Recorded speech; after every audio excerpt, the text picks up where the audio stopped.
Welcome to Lunatic Football. For decades, the FIFA World Cup followed the same script. When football's biggest stage arrived, Europe almost always took control. From Italy to Germany to Spain to France, the sport's greatest moments belonged to European giants. Between 2006 and 2018, every World Cup champion came from Europe. Even in Qatar 2022, 3 of the 4 semifinalists were European. It seemed like Europe's dominance would continue forever. Then came 2026, and suddenly the script changed. African nations stopped playing like underdogs. Teams from North and South America began challenging football's biggest powers, and Europe's giants started to fall. Germany eliminated, the Netherlands knocked out, Belgium dropping crucial points, Portugal held by DR Congo and Colombia, England unable to break down Ghana. These weren't just surprising results. They pointed towards something much bigger. Has the balance of power in world football finally begun to shift? Is Africa rising? Are the Americas entering a new golden era? And for the first time in decades, is Europe actually in danger? Let's find out. Africa is rising for years. African football was known for producing incredible players. But when it came to the World Cup, the continent often fell short of expectations. That reputation is being rewritten.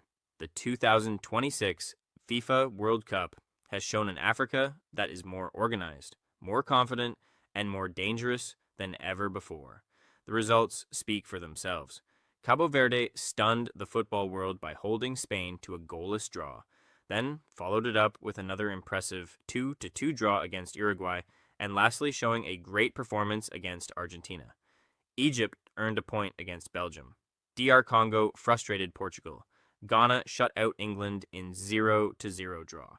These weren't isolated upsets. They were signs of a continent refusing to be intimidated by football's traditional powers. Then came the defining moment, Morocco.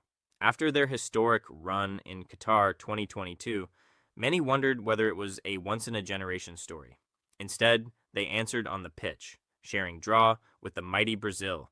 A penalty shootout victory over the Netherlands sent another European giant home early and confirmed that Morocco belong among football's elite. And this isn't happening by chance. African football has invested heavily in coaching, youth development, and tactical discipline. More players are competing at Europe's biggest clubs than ever before, bringing experience back to their national teams. The gap that once separated Africa from the world's best is shrinking. And if these performances are any indication, the next World Cup champion from Africa may not be as far away as many once believed. The Americas are fighting back. While Africa has captured the headlines, the Americas have quietly reminded everyone why they can never be overlooked. For years, South America carried the continent's hopes through footballing giants like Brazil and Argentina. North America, meanwhile, was often seen as a region still trying to catch up.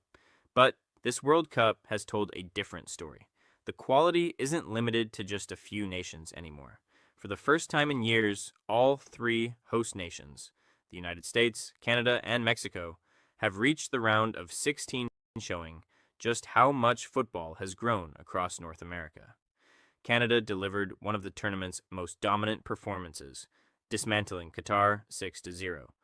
Ecuador shocked the football world by defeating Germany 2-1, proving that discipline and belief can overcome reputation. Colombia frustrated Portugal with a hard-earned draw. And then there's Paraguay. Perhaps the tournament's biggest surprise. They first defeated Turkey in the group stage. Then, in one of the biggest shocks of the tournament, they eliminated 4-time world champions Germany in the round of 32. It wasn't just another upset. It was a reminder that football's traditional hierarchy is beginning to crack. From Canada in the north to Paraguay, Colombia, Ecuador, Brazil, Argentina, and Uruguay in the south, the Americas have shown they are no longer relying on just 1 or 2 footballing giants. They're producing quality across the entire continent. So, is Europe really in danger? Looking at these performances, one thing becomes clear. This isn't simply about Europe playing poorly. It's about the rest of the world getting better.